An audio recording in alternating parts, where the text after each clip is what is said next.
Restez en bonne santé, c'est naturel. La chronique du bien-être de Fréquence Terre, Marie Fin. Si vous êtes comme moi le genre de femme à paniquer devant le rayon yaourt au supermarché, cette chronique est pour vous, car cette peur panique s'applique également au rayon cosmétique. Comment choisir au mieux face à cette offre aussi variable, tant au niveau de la qualité que des prix? Comment éviter aussi ces substances polluantes et toxiques pour l'organisme, perturbant notre système hormonal? J'ai réglé ces dilemmes au rayon yaourt en achetant des produits issus de l'agriculture biologique. Quant aux cosmétiques, voici une petite liste des produits qu'il est préférable de ne pas voir apparaître dans la liste de composition, car certes, les produits biologiques sont là aussi préférables, mais pas à la portée de toutes les bourses. Premier point, les cosmétiques derrière la multitude des emballages, c'est un peu comme les lessives.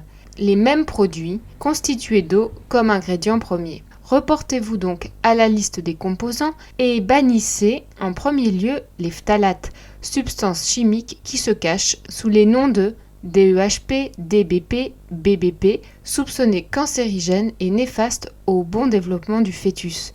Les parabènes, en particulier le butyl et isobutylparabènes, car ils seraient à l'origine de certains cancers du sein. Évitez les silicones, utilisés surtout pour les cheveux. Leur problème, ils encombrent les pores de la peau et la fibre capillaire et polluent la planète aussi, car ne sont pas biodégradables. Les huiles minérales, comme la paraffine ou la vaseline, car elles aussi bouchent les pores de la peau, l'empêchent de respirer et sont de surcroît de peu d'intérêt pour la peau.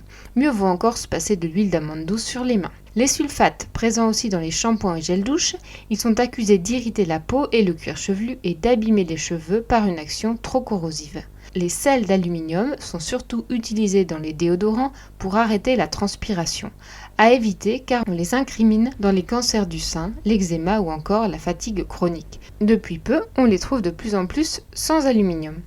Enfin, le formaldéhyde et le toluène, cancérigènes, irritants pour les yeux et le système respiratoire, sont utilisés surtout dans les vernis. Il y aurait encore bien des substances à éviter et cette liste est loin d'être exhaustive, d'autant que dès qu'une substance est suspectée ou interdite, d'autres molécules viennent les remplacer. Le mieux est de revenir à des recettes naturelles pour être sûr de ne pas risquer sa peau en essayant d'en prendre soin. Une référence parmi tant d'autres, la beauté au naturel, 100 produits de beauté extraordinaires à préparer soi-même en un tour de main de Joséphine Fairley chez Brochet Marabout Pratique. C'était Marie Fin, chronique Nature et Bien-être pour la rédaction.